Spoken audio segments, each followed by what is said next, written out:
way to your seats. Showtime! Please make your way to your seats. The show is about to begin. Showtime! Let the magic begin. We got an update on the Neuralink processor from Elon Musk. Yeah. I get a chance to watch the video, but it seems like he wants to keep moving forward with Neuralink in humans. So for those that don't know what Neuralink is, it's a product that enables control of devices through brain interface. So brain machine, BMI, I guess, brain machine interface, aid paralyzed individuals. So initial trials, they kind of world record for brain computer interface bandwidth. But I heard that there were some issues with the current test that was going on. I don't know if I haven't seen anything current issues because I just watched this announcement from Elon Musk that I have up here. Screen. Yeah. I've been signed out. Not sure what happened there. I'm putting it up on the screen. I watched most of it. It's pretty good. And then what did he say in it? That they're moving really, their version 2 is ready. They talked about that, the guy who's got the first implant is Twitch streaming. So you can watch him play games. He's playing Civilization at the hardest level online streaming while entertaining his audience, and everything is done through the brain interface. And you can ask him about it and stuff. Hoping to find that and do a little chat in the next couple of weeks just to an update. But what we're showing here is they've got a little magnetic. What they're doing right now is you can charge it magnetically. So you put a little, I don't know, whatever it is. Like a safe on your head to charge this thing. They're better and better. That Elon in this video, they have a little game where you got to go click on the X's in a box. And if I can jump to it. Is talking about it here. I'll find it as we're talking. This thing. Go ahead. Can we really trust an update from Elon Musk though, based on his history? I don't think we can trust any of these technology companies based on anything. Have you been paying attention last 3 weeks alone? Yeah. Like they're all screw us every which way when they have access to our brain. I don't think it's a good idea. However, it is future tech and we should be aware. And this saying that based on their so far, it's 2 times previous world record for brain interfaces that was previously held by Microsoft, how fast they can input. They have this game on the website. So you can go play and you can determine how fast you are compared to Buddy with the Neuralink. So interesting. I'm always concerned about this, right? They feel like we've got some new technology and some new stuff around how they don't have to shrink the brain when they do the surgery to produce those air pockets and whatnot by using, I'm going to say, I was reading it this morning. There's a chemical they use. It's a normal chemical we talk about all the time. Might be hydrogen, might be something that but it makes the brain have less blood or more blood depending on the levels of it. So that will shrink the brain or increase the brain. So they have this. So now instead of the brain shrinking as a defense mechanism and potentially causing damage when you're using brain surgery, they're going to use this stuff that keeps the blood flow normal and doesn't shrink the brain. So some of the stuff is really taking not just this forward, but maybe the all stuff related to brain forward. How do we have access to it? How do we not damage it when we're doing stuff? This is the air pocket and implant stuff I was talking about. So it's in there. I like the concept. We all want to walk in a room and turn on the lights with our mind. We all want to be able to control stuff. So they were talking about Neuralink's telepathy, which product enables the control of devices through thought, aiding paralyzed individuals. So like steering your thing, turning on your lights, whatever.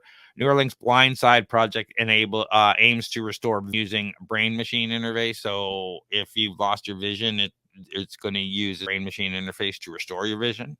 Cool. Okay, that's cool. Is sized to a piece of skull, wirelessly charges and interfaces with brain signals. Users can control computers and play games. I mentioned that before, and you can actually go and watch the individual with this streaming and playing games and stuff.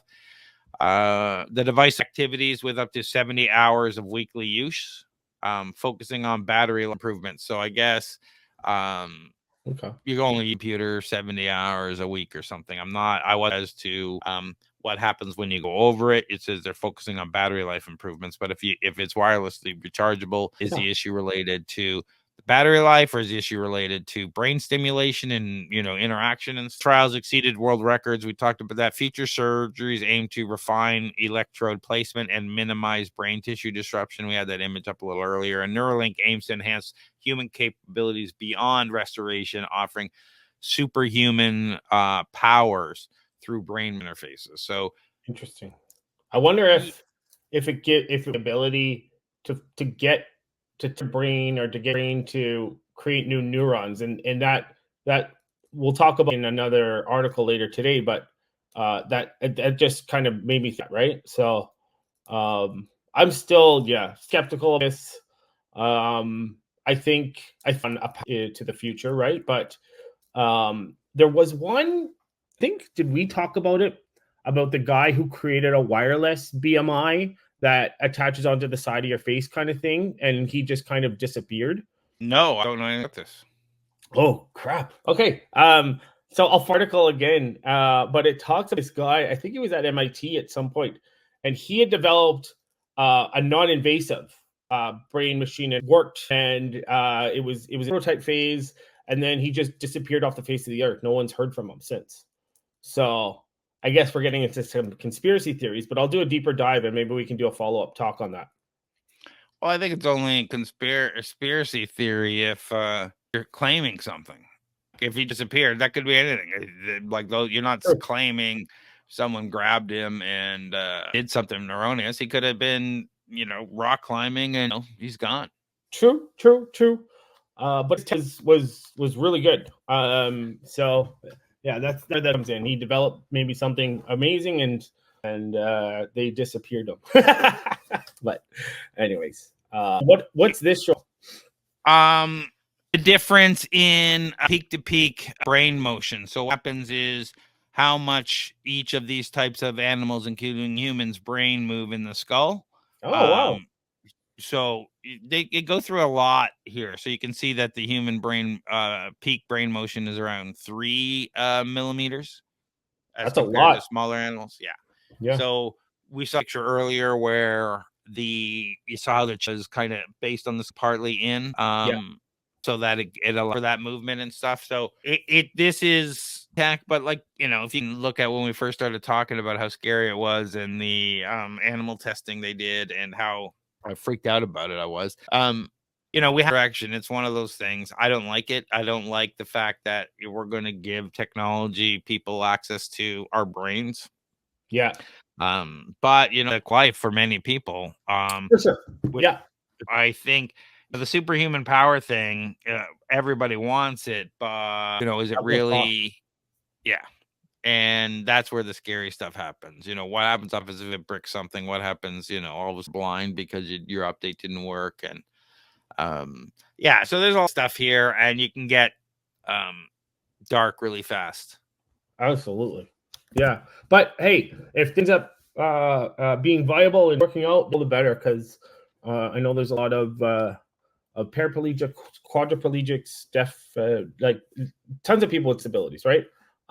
Where this could benefit them.